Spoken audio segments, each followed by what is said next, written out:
Vlera e namazit të sabahut. Në orët më të qeta të natës, kur bota është zhytur në gjumë të thellë, zhvillohet një nga betejat më të mëdha të jetës njerëzore. Është një betejë pa dukshme, pa armë dhe pa zhurmë, por që përcakton fatin e shpirtit ton. Beteja mes jastëkut të ngrohtë dhe thirrjes së krijuesit. Kur zëri muezinit thyen errësirën duke deklaruar se namazi është më i mirë se gjumi, njerëzimi ndahet në dy pjesë. Në ata që dorëzohen para dëshirës së trupit dhe në ata që ngrihen si rojtar të agimit për të takuar Zotin e gjithësisë. Sa i kujdesshëm duhet të jetë një musliman për këtë namaz. Çfarë humbasim kur neglizhojmë dhe çfarë fitojmë kur balli ynë prek sejdë në kohën e sabahut? Namazi i sabahut nuk është thjesht një obligim rutin mes 5 namazeve të ditës.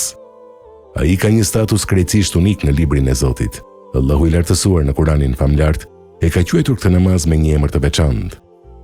Kuranel Fair, leximi i agimit.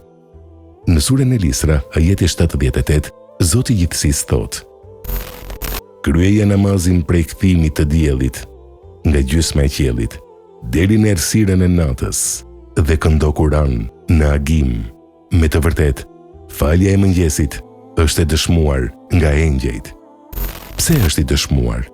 Dietarët islam dhe transmetimet profetike na sqarojnë se koha e sabahut është momenti i ndërrimit të rojeve qiellor. Engjëjt e natës dhe engjëjt e ditës mblidhen së bashku në këtë moment.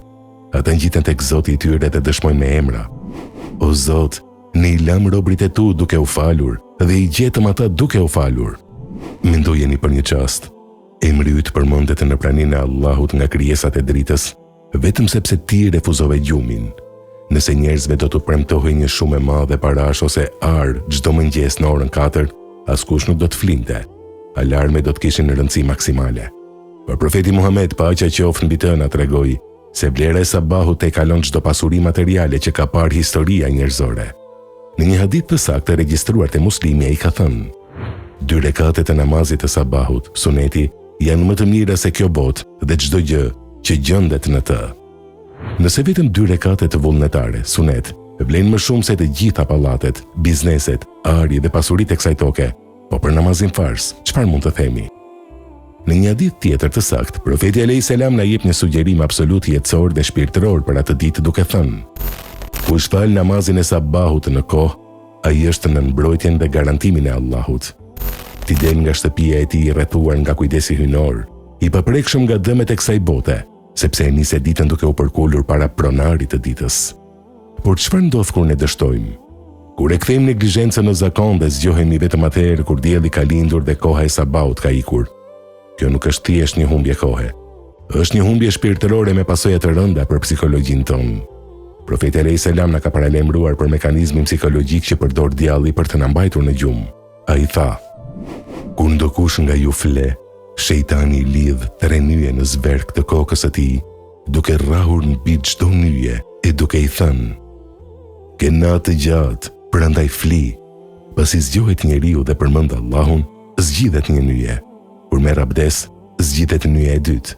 E nëse falet, zgjidhen të gjitha nyjet dhe ai e fillon ditën e tij plot energji dhe me shpirt të pastër. Përndryshe, ai e gdhin ditën me shpirt të ligë dhe i lodhur, dembel. Sa herë jemi zgjuar në mëngjes duke u ndjerë të lodhur, të mërzitur, pa vullnet dhe të stresuar, pa asnjë arsye mjekësore. Përgjigje fshihet te nyjet e pazgjetura të sabahut. Kur humbim sabahun, ne kemi lejuar që armiku ynë shpirtëror të triumfojë mbi ne në raundin e parë të ditës. Profeti alayhis salam madje përshkroi personin që flet gjatë gjithë natës derisa të lindë dielli pa u falur, si një njeri në veshët e të cilit ka urinuar shejtani.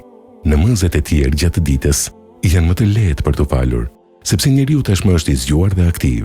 Por sabahu është peshorja e sinqeritetit të vërtet. Shokët e profetit, sahabët, thonin se në kohën e tyre statusi i një njeriu njihej nga prania e tij në sabah. Profeti alayhis salam ka thënë: namazet më të rënda për hipokritët, munafikët, janë namazi i yacisë dhe namazi i sabahut. Sikur ta dinin se çfarë vlere kanë ato, do të vinin në xhami, qoftë edhe duke u zvarritur.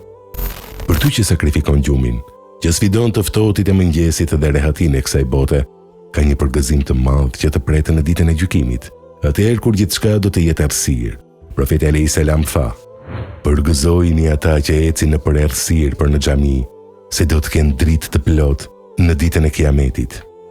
Drita që ti ndez në shpirtin tënd duke u zgjuar në sabah, do të jetë pishtari që do të ndriçojë rrugën tënde mbi urën e siratit. O besimtar, mos e shit mbrojtjen e Allahut, dëshminë e engjëjve dhe dritën e ditës së gjykimit për 10 minuta gjumë të rrem.